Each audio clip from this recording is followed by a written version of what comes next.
Hi, welcome to Tony's British English. Now today we have a really exciting lesson for you because we are going to look at the word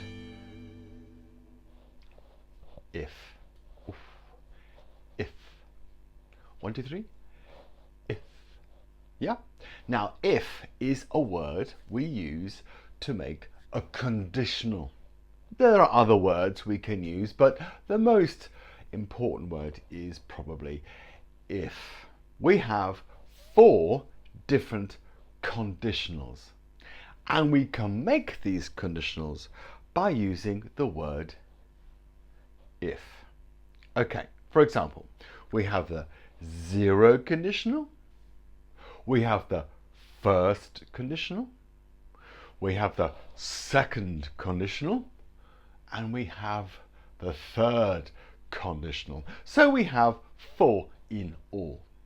Now that's why English is so easy, because in other languages we have many different types of grammar. But English is easy. We use the word if and a few small rules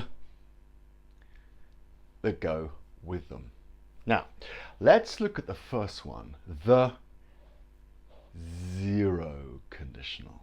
The 0 conditional. Now, we use the 0 conditional for things which are generally true. They're like facts. So we use the 0 conditional to explain facts, things which are generally true. And we can also use the 0 conditional to make an imperative. Ooh. An imperative. We'll look at that in a minute. Now, for example, we have the word kettle.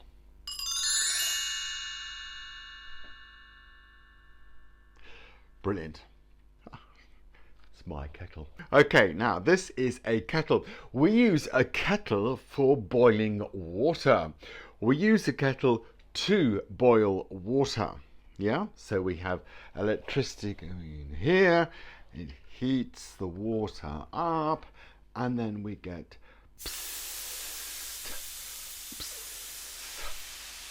we get steam.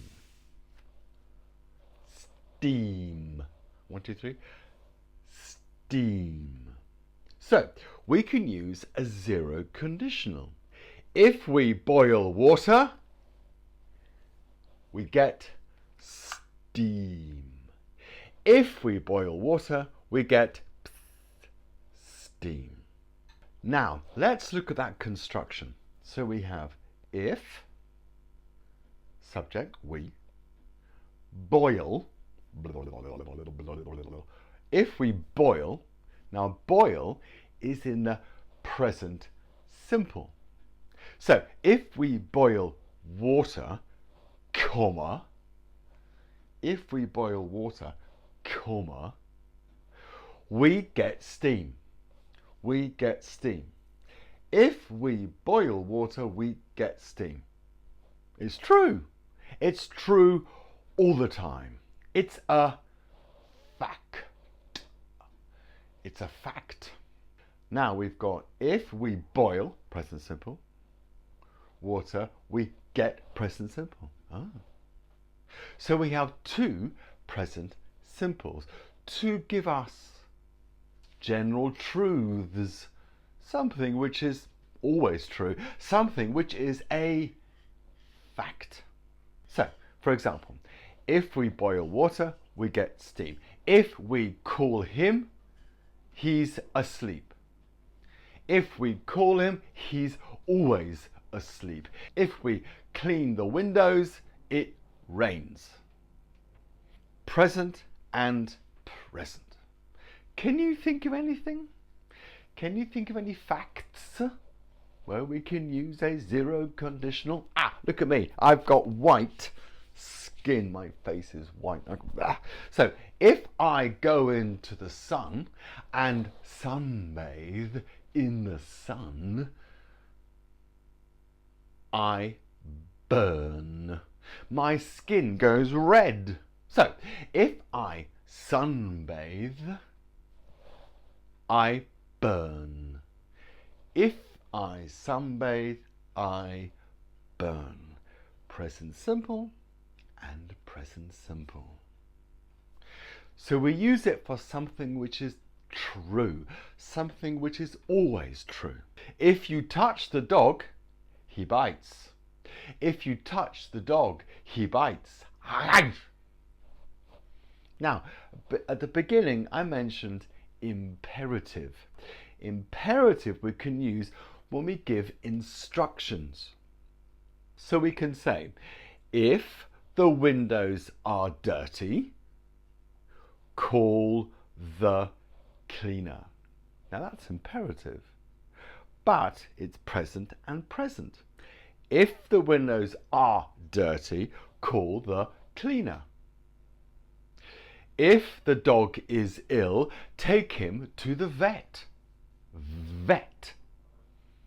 If she is tired, give her some food. These are all zero conditionals, but we're using them as an imperative, almost like an order. Yeah? If the bed isn't made, make it. If the homework isn't done, do it. So these are ways of giving instructions, if you like. Now, that is the zero conditional. We use the zero conditional for something which is generally always true, a fact, or we can use it as an imperative, a way of giving orders, giving instructions. Now, let's move on, because we're going to look at the first conditional. Yippee! The first conditional. This is used completely differently, yeah? And it has a completely different meaning. If I see you, listen, if I see you, I will give you the money. If I see you, I will give you the money. Yeah?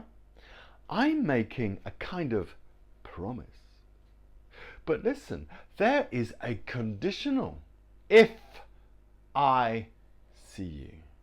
So, logically, if I don't see you, I won't give you the money. But if I do see you, I will. Look at the construction. If I see, present simple. If I see you, comma, I will give you the money.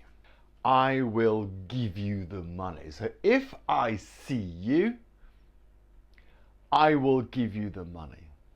Will, future. So we have if plus present, go, see, take, eat, plus future, pure future, will. But we can use other futures as well. So we use the first conditional to make a promise. Make a promise. If you work hard, I will give you money. If you tidy your room, I will give you some chocolate.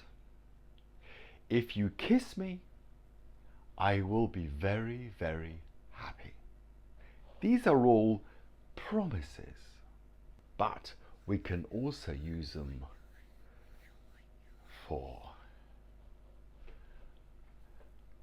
threats. Threats.